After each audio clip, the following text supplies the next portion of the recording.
Today we have a 2004 Ford F150 with a 5.4 liter V8 Triton engine, and we'll be replacing the radiator, the lower radiator hose, not the top one because the top one had previously been replaced, and we'll also be replacing the water pump. And here are most of the tools we use for doing this particular repair. Assume that you got some basic hand tools like ratchet wrenches, screwdrivers, and so forth.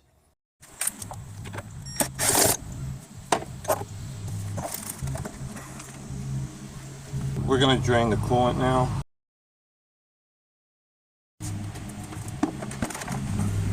Okay, this is 19mm socket.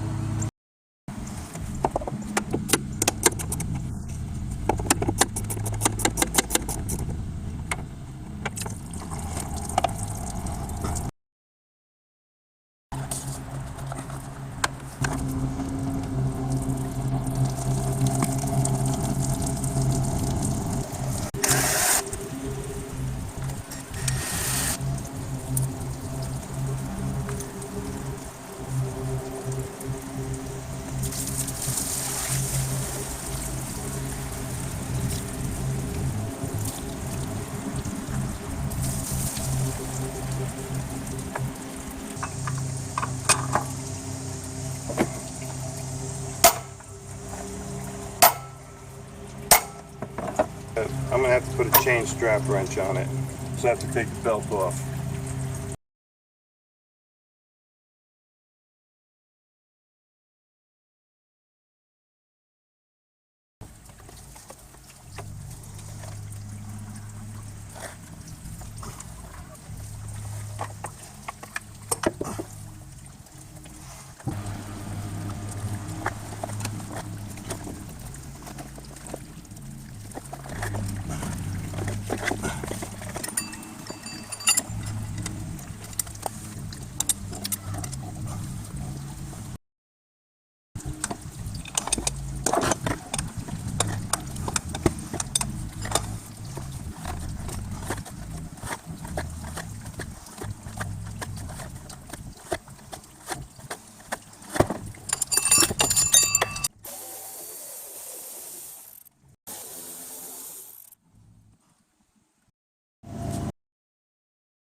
Be pulling out the fan clutch and fan shroud in one unit.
Can't get a tool in there because this is in the way.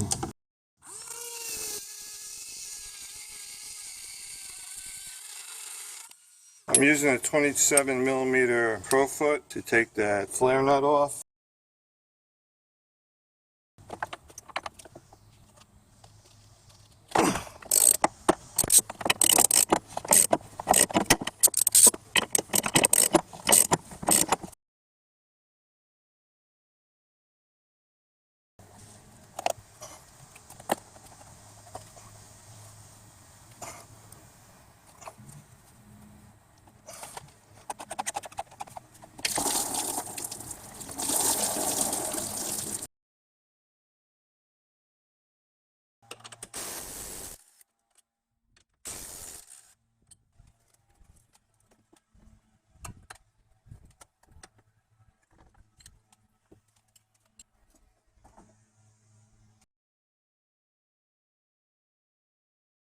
In order to get to the connection point of the lower hose to the block, we're taking the oil filter off.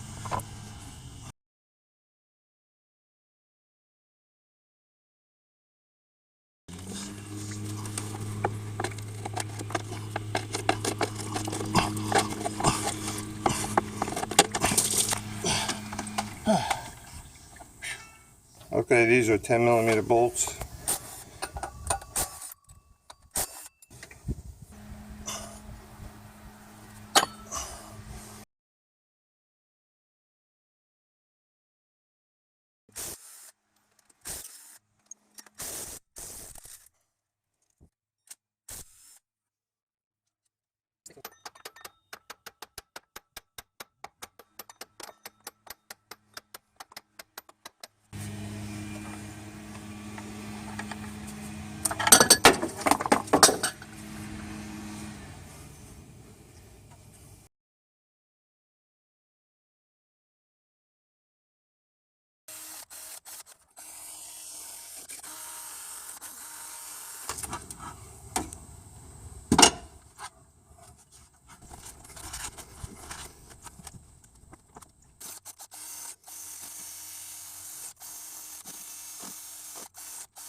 The gasket on this water pump is this O-ring, so we'll put a light coat of silicone grease or dielectric grease.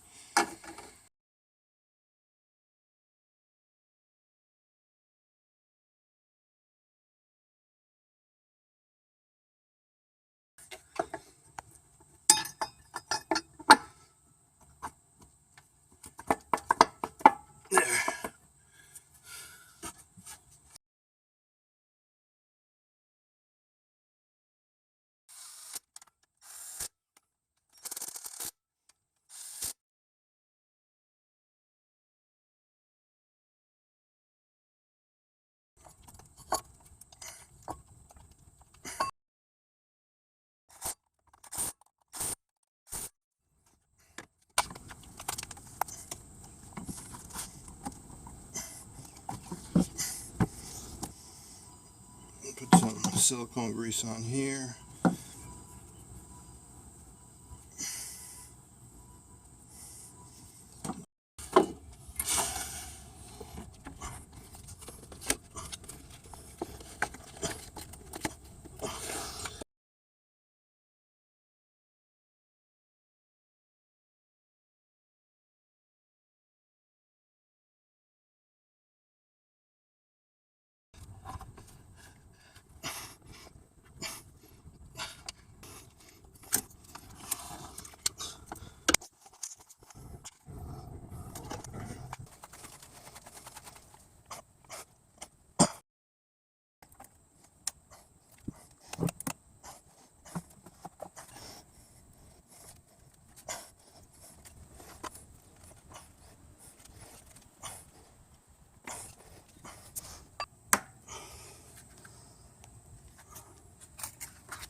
Make sure it goes in the hole.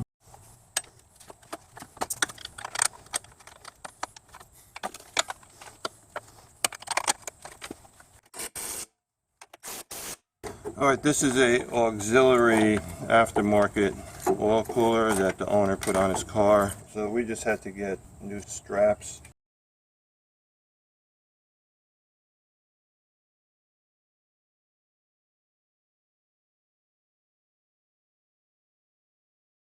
This is for a quick connect configuration, which they adopted later on. Now it should slide on further.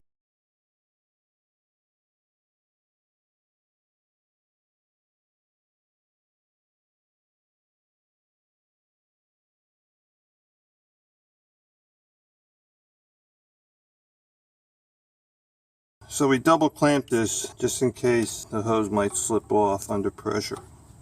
The customer had modified his truck so that the cooling of the transmission fluid is not through the radiator, but through an external cooler, which is over here.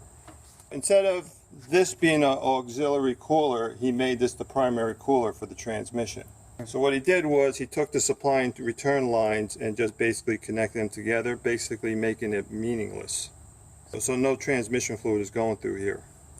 There's a transmission coolant tank that's inside here. So when the coolant is getting cooled through the radiator, it's covering the tank within the radiator itself. So the cooler is relatively small inside the radiator, only occupies this much. So there's not a big cooling surface for cooling the transmission fluid, which sort of explains why he put a aftermarket transmission oil cooler and bypassed the supply and return lines over here. So we can leave these open and we don't have to reattach these lines. If he didn't have the auxiliary cooler, you would take each of these nuts off and thread this back in, the supply and return nuts, into the tank itself.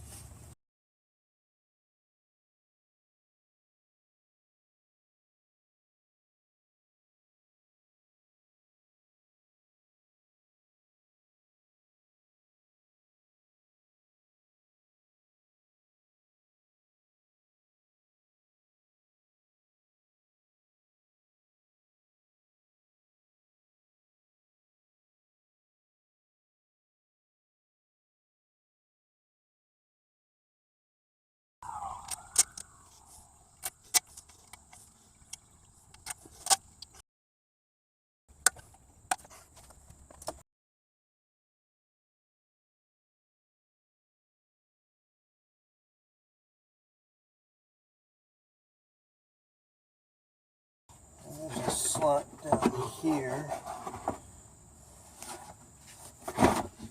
There's a slot over here. There.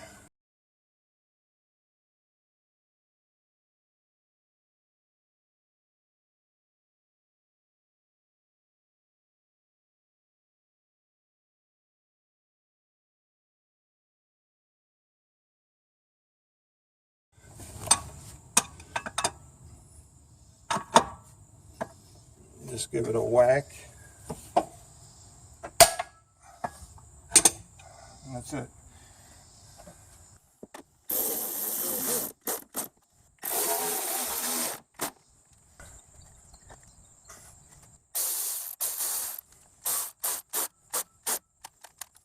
So I'm going to prime the water pump and engine block with coolant before I reattach this.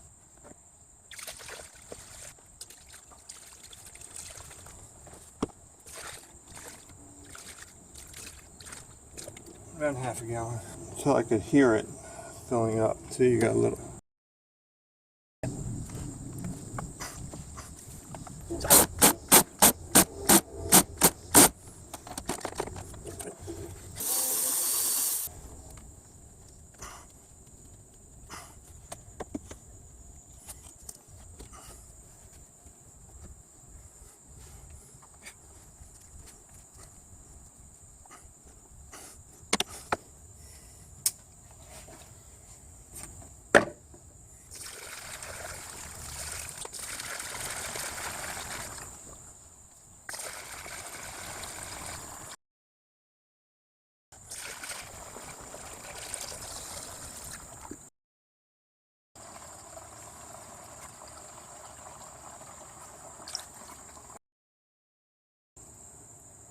It's almost up there. Yeah, now it looks okay.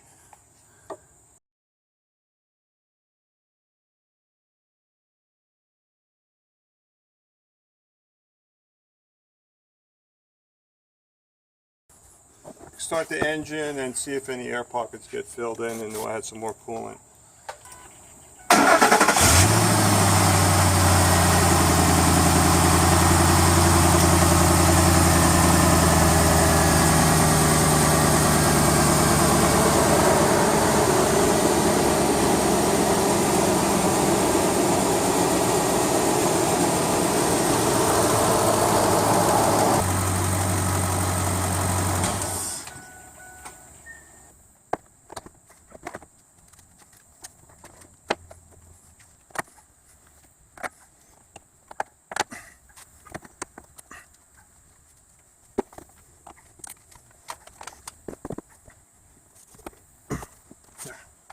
And we're done.